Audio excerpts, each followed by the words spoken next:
Houve uma noite em que um homem perdeu ao mesmo tempo o amigo que confiava, a casa que sustentava e a vontade de levantar da cama. E foi ali, no fundo do poço, que Deus começou a falar mais alto do que nunca. Existe um tipo de perda que não vem sozinha. Ela chega como um ladrão que não se contenta em levar uma única coisa da casa. Leva o relógio da sala, leva as joias do quarto, leva até o pão que estava na mesa. E quando o dono da casa acorda, ele não sabe mais por onde começar a lamentar. Porque tudo, ao mesmo tempo, foi arrancado dele. Talvez você esteja vivendo isso agora. Talvez as pessoas que você amava tenham se afastado. Os lugares que lhe davam segurança tenham desmoronado. E até a vontade de continuar tenha se apagado dentro do seu peito como uma vela sem mais cera para queimar. Se é esse o seu caso, eu preciso lhe dizer, antes de qualquer outra coisa, que você não está sendo castigado. Você está sendo preparado. O pregador Charles Spurgeon, que tantas vezes subiu ao púlpito com o coração partido pelas dores do seu próprio povo, dizia que os maiores homens de Deus foram forjados nos vales mais profundos e não nos montes mais altos. Ele sabia, por experiência própria, que a fé que nunca foi provada é uma fé que nunca foi comprovada. E é justamente aqui, nessa hora em que tudo parece desabar de uma só vez, que a sua fé deixa de ser teoria e passa a ser testemunho. Não é fácil. Ninguém disse que seria fácil. Mas existe um propósito escondido debaixo dos escombros da sua vida, e hoje eu quero caminhar com você até ele. Pense em Jó. Em um único dia, ele recebeu notícia sobre notícia. Perdeu os bois, perdeu os servos, perdeu as ovelhas, perdeu os camelos, e antes que pudesse respirar fundo, perdeu os 10 filhos numa única tragédia. O livro de Jó, capítulo 1, versículo 21, registra a reação dele. Nu saí do ventre da minha mãe, e nu voltarei para lá. O Senhor deu, e o Senhor tomou. Bendito seja o nome do Senhor. Repare que Jó não entendia o que estava acontecendo. Ele não tinha acesso à conversa que se passava nos céus entre Deus e o acusador. Tudo o que ele tinha era a dor concreta, palpável, imediata. E mesmo assim, ele escolheu abençoar antes de compreender. Esse é o primeiro segredo que eu quero lhe entregar. Você não precisa entender tudo para continuar confiando. A fé bíblica nunca foi sobre ter todas as respostas. Foi sempre sobre conhecer aquele que as tem.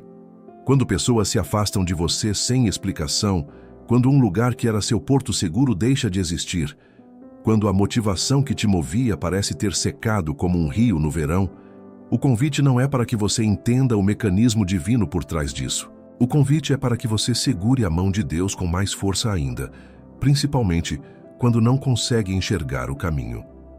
Existe uma diferença entre o que Deus permite e o que Deus deseja para a sua vida final. Ele não é o autor da sua dor, mas ele é o único capaz de transformar essa dor em um degrau. Em Romanos capítulo 8, versículo 28, a Escritura afirma que todas as coisas cooperam para o bem daqueles que amam a Deus, daqueles que são chamados segundo o seu propósito. Note que o texto não diz que todas as coisas são boas. Diz que elas cooperam para o bem. Isso significa que até a perda de um amigo, até a mudança forçada de endereço, até aquela vontade que sumiu, podem ser costuradas pela mão de Deus dentro de um plano maior, mesmo que agora pareça só um monte de retalhos sem sentido. Há também um alerta que eu preciso fazer aqui, com todo o respeito e amor que tenho por quem me assiste. Quando tudo começa a ruir de uma vez, o inimigo aproveita a fragilidade do momento para sussurrar mentiras no seu ouvido. Ele diz que Deus se esqueceu de você. Ele diz que você fez algo errado demais para merecer restauração. Ele diz que essa solidão vai durar para sempre. Nenhuma dessas frases vem do céu. Elas vêm de quem tem interesse em te ver desistir bem no momento em que a virada estava próxima. Resista a esse discurso. O profeta Jeremias, no capítulo 29, versículo 11, escreveu palavras que atravessam gerações. Porque eu bem sei os pensamentos que tenho a vosso respeito, diz o Senhor. Pensamentos de paz, e não de mal, para vos dar o fim que esperais. Guarde esse versículo dentro do peito, como quem guarda uma brasa acesa numa noite fria. Lembre-se também de Naomi, no livro de Ruth. Ela perdeu o marido e em seguida perdeu os 2 filhos, ficando sozinha em terra estrangeira, sem sustento e sem esperança visível de recomeço.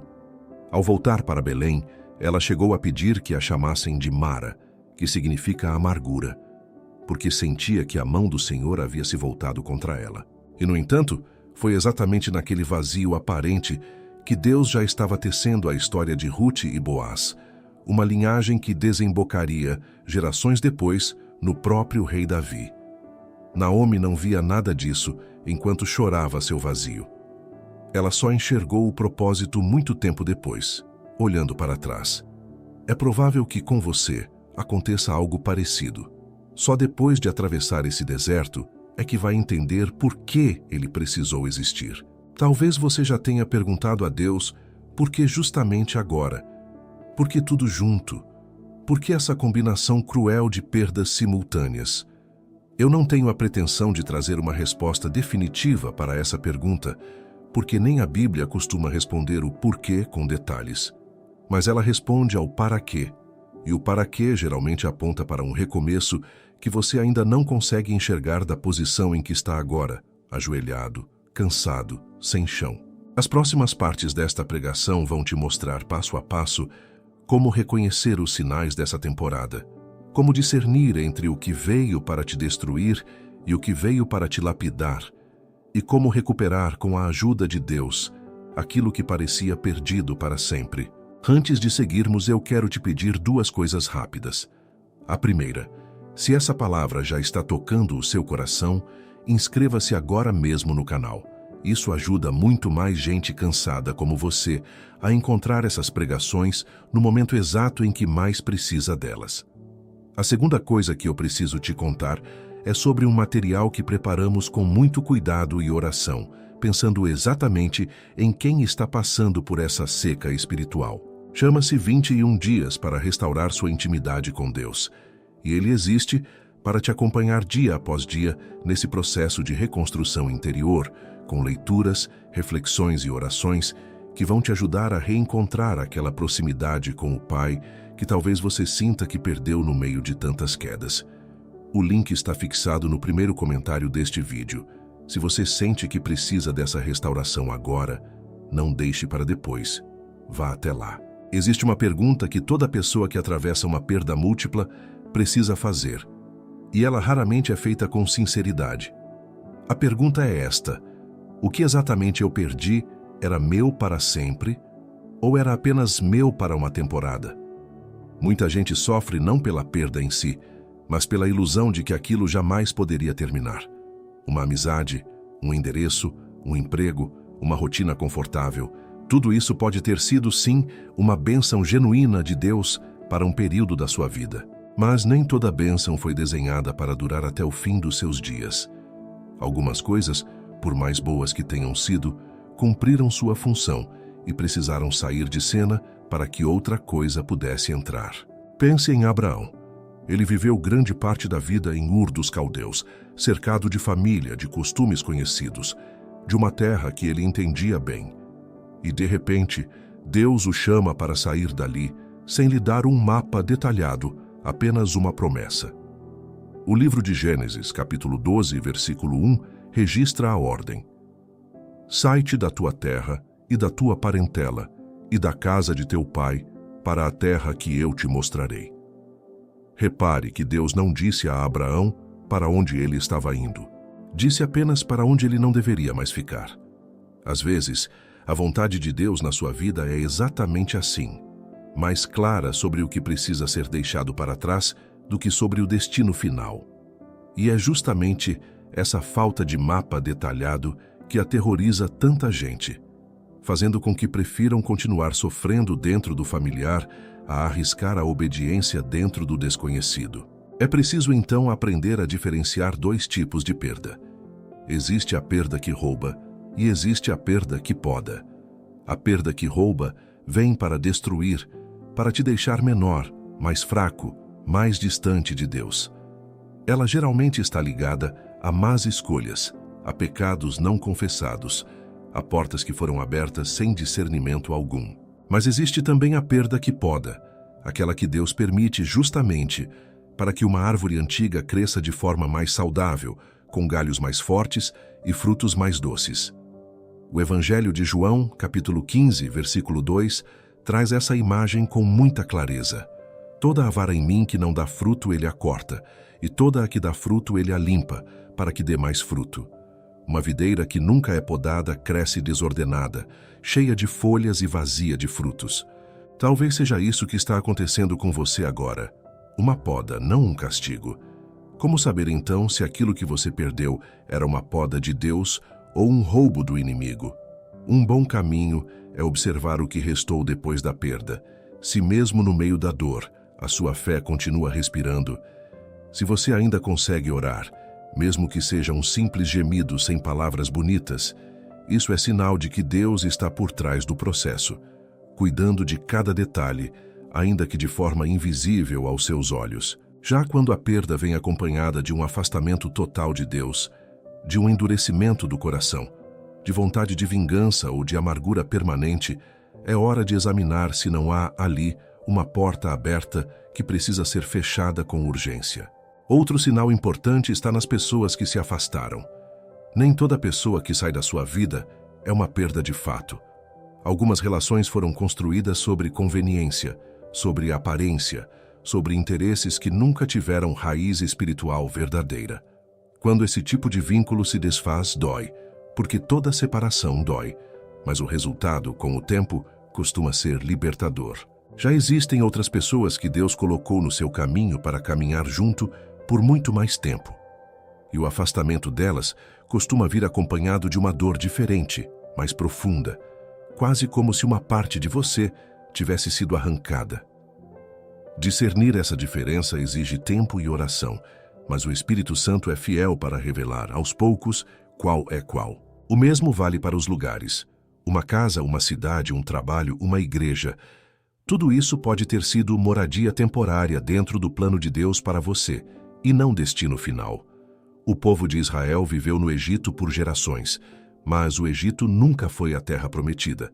Foi apenas o lugar onde Deus os preparou, através da escravidão e depois através da libertação, para uma jornada muito maior.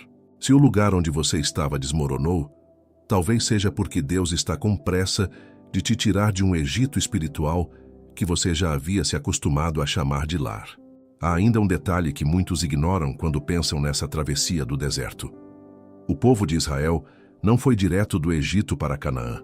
Existiu um caminho longo pelo meio do nada, 40 anos de areia, de tendas provisórias, de maná caindo todos os dias, sem excedente para o amanhã. Deus fez questão de que eles aprendessem a depender diariamente da provisão dele, sem acumular segurança em coisa nenhuma, além da própria presença divina. Talvez esse período que você está vivendo agora, sem pessoas fixas, sem lugar fixo, sem nem mesmo vontade fixa, seja exatamente esse deserto, incômodo, árido, mas necessário, porque é ali que se aprende a confiar sem ter garantias visíveis de nada. E por fim, existe a vontade que se apaga. Esse talvez seja o sintoma mais assustador de todos, porque ele não envolve uma pessoa nem um lugar, mas o próprio interior. Quando a motivação de levantar, de orar, de sonhar, de servir, parece ter secado por completo, muita gente entra em pânico e pensa que perdeu a fé para sempre. Mas é importante lembrar que sentimentos oscilam, e a fé genuína não depende exclusivamente deles. Existem estações da alma em que o sentimento se recolhe, como um urso hiberna no inverno, mas isso não significa morte. Significa recolhimento, um período de silêncio necessário antes de uma nova primavera espiritual. O salmista conhecia bem essa oscilação interior. No Salmo 42, versículo 5, ele escreve um discurso que parece dirigido à própria alma. Por que estás abatida, ó minha alma, e por que te perturbas dentro de mim? Espera em Deus, pois ainda o louvarei pela salvação da sua presença. Note que ele não finge estar bem. Ele confronta o próprio desânimo, questiona a própria tristeza e depois escolhe, de forma consciente, esperar. Essa é uma decisão, não um sentimento espontâneo. E é uma decisão que você também pode tomar hoje, ainda que a vontade não tenha voltado por completo. Na parte seguinte, vamos entender melhor como atravessar justamente essa fase de silêncio sem desistir no meio do caminho, e como reconhecer os primeiros sinais de que a restauração já está a caminho, mesmo quando tudo ainda parece imóvel ao seu redor. Silêncio de Deus não é ausência de Deus. Essa frase parece simples, mas ela precisa ser repetida várias vezes dentro do coração de quem está passando por uma temporada de espera sem respostas. Existem momentos na Escritura em que o céu parece de bronze, em que as orações sobem e nenhuma resposta imediata desce. E ainda assim Deus está trabalhando nos bastidores com uma precisão que os olhos humanos não conseguem enxergar. José, filho de Jacó, passou 13 anos entre a cisterna, a escravidão e a prisão antes de ver o cumprimento do sonho que Deus lhe havia dado ainda adolescente. 13 anos de silêncio aparente.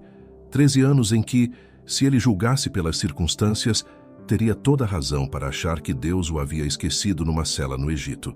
O livro de Gênesis, capítulo 41, versículo 14, narra o momento em que finalmente tudo muda. Então o faraó mandou chamar a José, e o fizeram sair apressadamente da masmorra. Repare na palavra apressadamente. Depois de 13 anos de espera, a virada aconteceu em um único dia, quase de forma súbita. Isso ensina algo importante sobre como Deus costuma operar. O tempo de preparo é longo, silencioso e muitas vezes doloroso, mas o tempo de manifestação costuma ser rápido, surpreendente, quase instantâneo aos olhos de quem estava esperando. Se você está numa fase de silêncio agora, talvez esteja mais perto da virada do que imagina, mesmo sem nenhum sinal visível ainda. Um dos maiores erros que as pessoas cometem durante o período de espera é tentar forçar a saída antes da hora certa. José poderia ter tentado subornar carcereiros, fugir, criar atalhos duvidosos para escapar daquela masmorra. Em vez disso, ele continuou servindo com excelência ali dentro, interpretando sonhos, cuidando dos outros presos, mantendo o caráter íntegro mesmo sem perspectiva de saída. Existe uma lição dura aqui. A temporada de silêncio não deve ser vivida com os braços cruzados, esperando passivamente que tudo se resolva sozinho.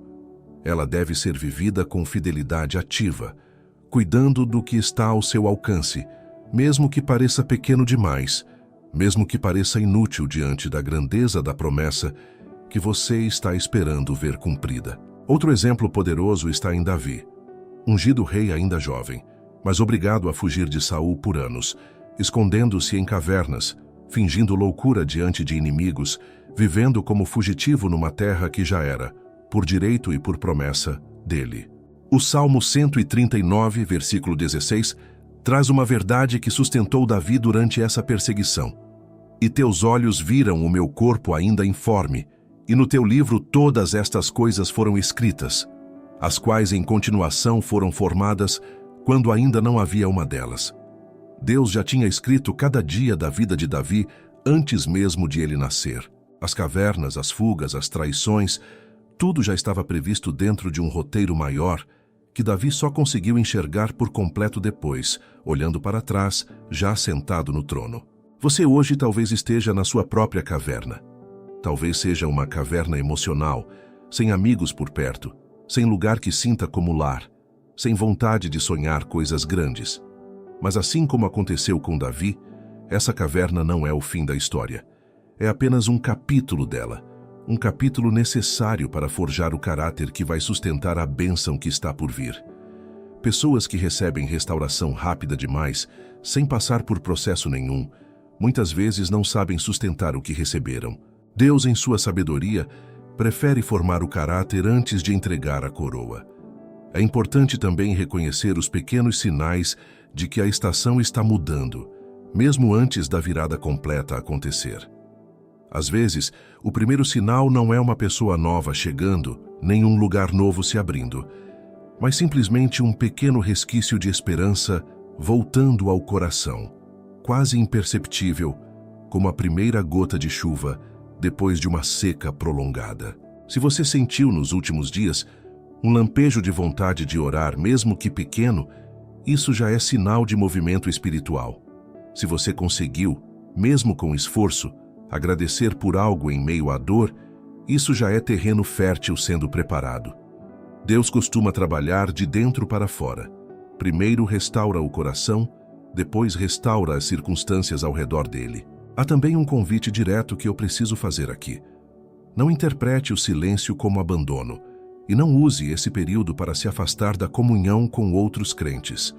Muita gente, quando entra em crise, tende a se isolar ainda mais, evitando igreja, evitando conversas espirituais, evitando qualquer coisa que lembre a fé que parece distante. Isso é exatamente o oposto do que deveria ser feito. É nos momentos de deserto que a comunhão se torna mais necessária, não menos. Procure alguém de confiança para orar junto. Procure conteúdo que alimente sua alma, como este vídeo que você está assistindo agora. Pequenas escolhas de aproximação, feitas repetidamente durante o silêncio, preparam o terreno para a colheita que Deus já está formando, mesmo que ainda debaixo da terra, fora do seu campo de visão. Pense também no profeta Elias, logo depois de uma das maiores vitórias espirituais da sua vida, no Monte Carmelo, onde o fogo do céu consumiu o sacrifício diante de todo o povo de Israel. Poucos dias depois, ameaçado pela rainha Jezabel, Elias foge para o deserto. Se joga debaixo de uma árvore e pede a Deus para morrer, dizendo que já era o bastante, que não era melhor que seus antepassados. Um homem que acabara de ver fogo descer do céu estava aí agora completamente esgotado, sem vontade de continuar. O livro de 1 Reis, capítulo 19, versículo 12, descreve como Deus se manifesta a ele em seguida. Não no vento forte, não no terremoto, não no fogo, mas numa voz mansa e delicada.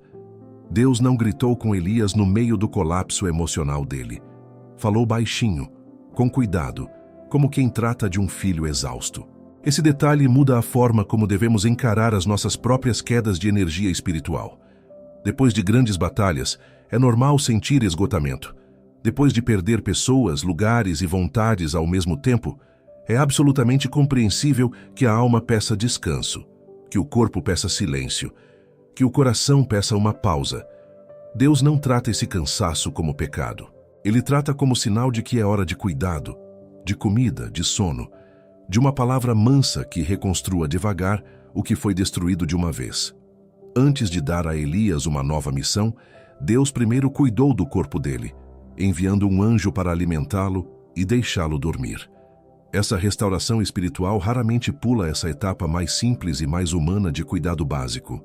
Não tenha pressa de voltar correndo para as batalhas, antes de permitir que Deus cuide primeiro das feridas mais simples do seu corpo e da sua mente.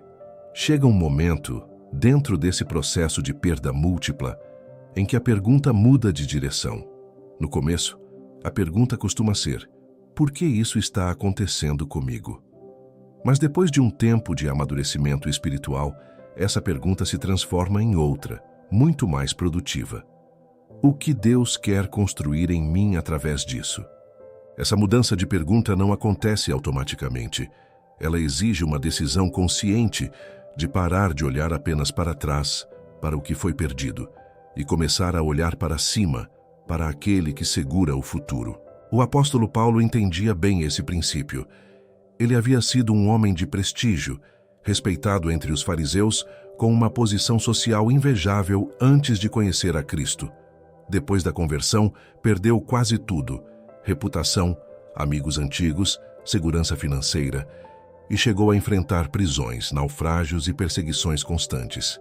Em Filipenses capítulo 3, versículo 8, ele escreve algo impressionante: pelo qual sofri a perda de todas as coisas, e as considero como escória, para que possa ganhar a Cristo. Repare que Paulo não nega a dor da perda. Ele reconhece que perdeu de fato coisas importantes, mas ele reclassifica o valor dessas perdas diante do que ganhou em troca: uma intimidade profunda e transformadora com Jesus. Esse tipo de reclassificação não é ingenuidade nem negação da dor. É uma escolha teológica madura, que reconhece que existem trocas dentro do reino de Deus que, à primeira vista, parecem perdas, mas que, olhadas com os olhos da eternidade, revelam-se como os melhores negócios que uma alma pode fazer. Talvez você tenha perdido pessoas que, na verdade, estavam impedindo o seu crescimento espiritual. Talvez tenha perdido um lugar que, apesar de confortável, havia se tornado uma zona de acomodação onde você já não crescia mais. Talvez tenha perdido uma vontade antiga, ligada a um sonho que já não correspondia mais ao propósito real que Deus tem para essa fase da sua vida. É necessário aqui fazer um exame honesto. Nem toda vontade perdida precisa ser recuperada exatamente como era antes. Às vezes, Deus não está apenas restaurando o que existia, mas substituindo por algo novo, mais alinhado com quem você está se tornando. O livro de Isaías, capítulo 43, versículo 19, traz uma promessa que muitas pessoas conhecem de cor, mas raramente aplicam de verdade. Eis que faço uma coisa nova. Agora sai à luz, porventura não a percebeis. Deus não promete nesse texto apenas devolver o antigo. Ele promete algo novo, algo que exige que os olhos sejam abertos para perceber, porque o novo raramente chega parecido com o que foi perdido. Isso explica por que tantas pessoas, mesmo depois de uma temporada difícil, continuam infelizes. Elas insistem em tentar reconstruir exatamente a vida antiga, com as mesmas pessoas, no mesmo formato, com a mesma vontade de antes, resistindo à obra nova que Deus está tentando fazer. É como tentar remendar um vestido rasgado com um tecido completamente diferente do original, achando que vai ficar igual a antes. Não vai. E não precisa ficar.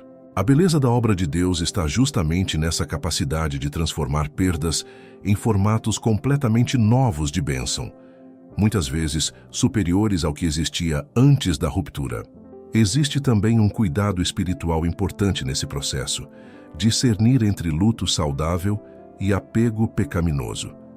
É absolutamente saudável e até bíblico chorar pelo que se perdeu. O próprio Jesus chorou diante do túmulo de Lázaro, mesmo sabendo que iria ressuscitá-lo minutos depois. Sentir dor não é falta de fé, mas existe uma diferença entre chorar a perda e se recusar a soltar aquilo que Deus já deixou claro que não voltará da mesma forma.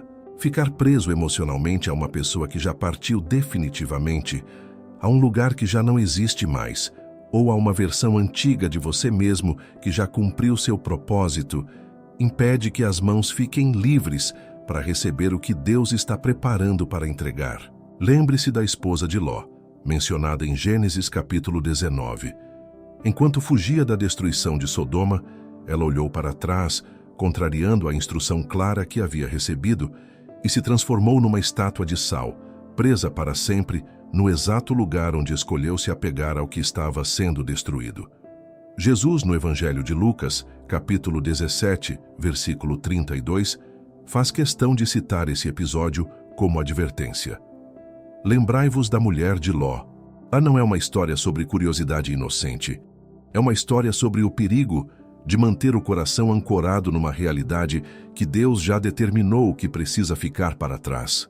Seguir em frente exige, muitas vezes, resistir ao impulso natural de virar o rosto para admirar as ruínas do que passou.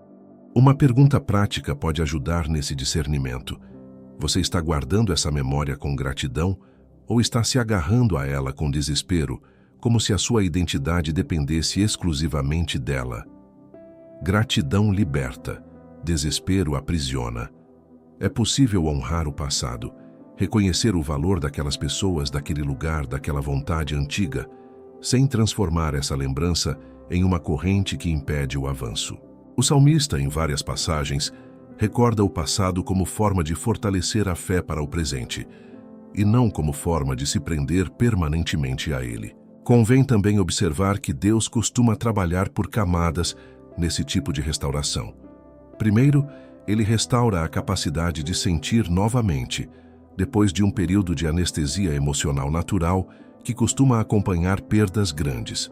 Em seguida, restaura pequenas rotinas, um horário de sono mais estável, uma disposição maior para as tarefas simples do dia a dia. Só depois dessas camadas mais internas, costuma vir a restauração externa mais visível, como novos relacionamentos, novos lugares, novos projetos. Pular etapas, tentando forçar a restauração externa, antes que o interior esteja pronto, costuma gerar frustração e recaídas. Por isso, tenha paciência com o próprio processo, sem se cobrar uma recuperação instantânea que nem mesmo os grandes homens e mulheres da Bíblia experimentaram. A pressa de querer resolver tudo em uma semana costuma atrapalhar mais do que ajudar, porque ignora o tempo que Deus reserva para cada etapa da cura. Muitas vezes, a impaciência humana é o maior obstáculo diante de uma obra que Deus já está conduzindo com cuidado e precisão, mesmo que de forma silenciosa demais para os nossos olhos ansiosos. Talvez agora seja um bom momento para uma oração simples, feita com as próprias palavras, pedindo a Deus discernimento para enxergar o que realmente precisa ser recuperado e o que precisa ser deixado ir. Não existe fórmula mágica para esse processo, mas existe promessa. Aquele que começou a boa obra em você é fiel para completá-la. A próxima parte vai trazer passos práticos, concretos, para começar a reconstrução dessa área devastada, mostrando como a fé se transforma em ação sem cair no extremo do ativismo ansioso, nem no extremo da passividade acomodada. Fé sem ação é uma fé incompleta. E isso não é opinião minha, é ensino direto da Escritura. Tiago, capítulo 2, versículo 26, afirma com clareza: porque, como o corpo sem espírito está morto, assim também a fé sem obras é morta. Depois de entender o propósito da perda, depois de discernir o que precisa ser soltado e o que ainda vale a pena lutar, chega o momento de agir. Não uma ação desesperada, movida pela ansiedade de resolver tudo de uma vez, mas uma ação obediente, passo a passo, alinhada com aquilo que Deus já está revelando através da palavra e da oração. O primeiro passo prático é a reconstrução do altar pessoal. Quando Abraão passava por momentos de mudança e incerteza, uma das primeiras coisas que ele fazia em cada novo lugar era erguer um altar para o Senhor. Gênesis, capítulo 12, versículo 8, descreve esse hábito. E moveu-se dali para um monte ao oriente de Betel, e armou a sua tenda, tendo Betel ao ocidente e Ai ao oriente, e edificou ali um altar ao Senhor, e invocou o nome do Senhor. Repare que Abraão não esperou a situação se estabilizar completamente para adorar. Ele erguia o altar em meio à jornada, em meio à instabilidade, em meio à tenda provisória. Se você perdeu pessoas, lugares e vontades, o primeiro altar a ser reconstruído é o momento diário de comunhão com Deus, mesmo que pequeno, mesmo que sem grandes emoções no início. Não é preciso um culto elaborado nem palavras rebuscadas. Um simples Senhor, ainda estou aqui e confio em Ti, já é por si só um altar erguido em meio às ruínas. O segundo passo é a reconstrução das rotinas simples. A Bíblia mostra, repetidas vezes, como pequenas disciplinas diárias sustentam grandes transformações espirituais. Daniel, mesmo vivendo em terra estrangeira, sob pressão política constante, mantinha o hábito de orar 3 vezes ao dia, com a janela aberta em direção a Jerusalém, como sempre fizera. O livro de Daniel, capítulo 6, versículo 10, relata: abrindo as janelas do seu quarto, que davam para Jerusalém, 3 vezes no dia se punha de joelhos, e orava, e dava graças diante do seu Deus, como também dantes o fazia. Perceba a expressão final, como também dantes o fazia. Diante da ameaça de morte, Daniel não inventou uma nova disciplina. Ele simplesmente manteve a antiga, com fidelidade teimosa. Talvez o seu próximo passo não precise ser grandioso. Talvez seja apenas voltar a fazer com regularidade aquilo que você já sabia, que sustentava a sua alma antes da tempestade chegar. Manter, mesmo em dias difíceis, o mesmo horário de oração, o mesmo hábito de leitura bíblica, a mesma disciplina simples que existia antes da tempestade, funciona como uma âncora que impede a alma de se perder completamente em meio às ondas da incerteza. O terceiro passo envolve reconstruir relacionamentos com sabedoria, sem pressa de preencher o vazio com qualquer pessoa disponível.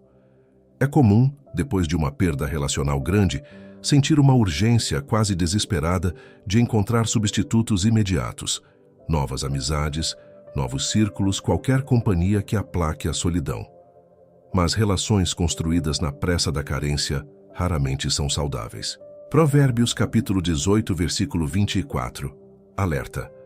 O homem que tem muitos amigos tem-nos para a sua ruína, mas há amigo mais chegado do que um irmão. Qualidade importa mais do que quantidade, e isso vale tanto para amizades quanto para qualquer outro vínculo que você venha a reconstruir daqui para frente. Peça a Deus discernimento antes de reabrir seu círculo íntimo e permita que Ele mesmo traga, no tempo certo, pessoas que vão edificar e não apenas ocupar espaço. O quarto passo é reconstruir o espaço físico, mesmo que de forma simbólica no início. Nem sempre é possível voltar exatamente para o mesmo lugar perdido, mas é possível criar, onde quer que você esteja agora, pequenos sinais de estabilidade, um canto de oração organizado, uma rotina de sono mais cuidada, um ambiente mais limpo e ordenado. O caos externo costuma alimentar o caos interno, e cuidar do espaço físico ao redor, mesmo em pequenas proporções, ajuda a sinalizar ao próprio coração que uma nova estação está sendo construída, tijolo por tijolo. Esse princípio aparece com clareza no livro de Neemias. Ao voltar para Jerusalém e encontrar os muros da cidade completamente derrubados, ele não ficou apenas lamentando a destruição. Organizou o povo por famílias, distribuiu responsabilidades específicas para cada trecho do muro e conduziu a reconstrução de forma prática, com ferramenta em uma mão e arma na outra, prevenindo ataques enquanto trabalhava. O livro de Neemias, capítulo 4, versículo 17, descreve essa cena. Os que edificavam o muro, e os que traziam as cargas, e os que carregavam, cada um com uma das mãos, fazia a obra, e na outra tinha as armas. A reconstrução espiritual funciona de forma parecida. Exige trabalho concreto, organizado, feito passo a passo, sem ignorar que ainda existem ameaças ao redor tentando impedir o avanço. Não é uma obra mágica, instantânea, mas uma obra de mãos que trabalham enquanto o coração confia. O quinto e último passo prático é o mais delicado de todos: reconstruir a vontade, mesmo antes que ela volte por completo. Existe uma diferença entre esperar sentir vontade para depois agir e agir mesmo sem sentir vontade, confiando que a disposição emocional vai, com o tempo, acompanhar a obediência prática. Muitos cristãos ficam presos justamente nessa armadilha, esperando sentir motivação espiritual antes de voltar a orar, a servir, a congregar. Mas a Escritura ensina o caminho inverso. A obediência costuma vir primeiro, e o sentimento a acompanha depois, como um trem que segue os trilhos já colocados e não o contrário. Levante-se hoje mesmo sem vontade completa. Ore hoje, mesmo que as palavras saiam mecânicas no início. Abra a Bíblia hoje, mesmo que a leitura pareça vazia nos primeiros minutos. Essas pequenas obediências, repetidas com constância, vão reconstruir aos poucos exatamente aquilo que parecia ter sido perdido para sempre. As pessoas certas, os lugares certos e, principalmente, a vontade viva de caminhar com Deus. E lembre-se de que essa reconstrução raramente segue uma linha reta e perfeita. Vai haver dias de recaída, dias em que a tristeza volta com força, dias em que parece que todo o progresso feito desmoronou de uma vez. Isso não invalida o processo, faz parte dele. Neemias também enfrentou sabotagem, boatos e ameaças no meio da obra.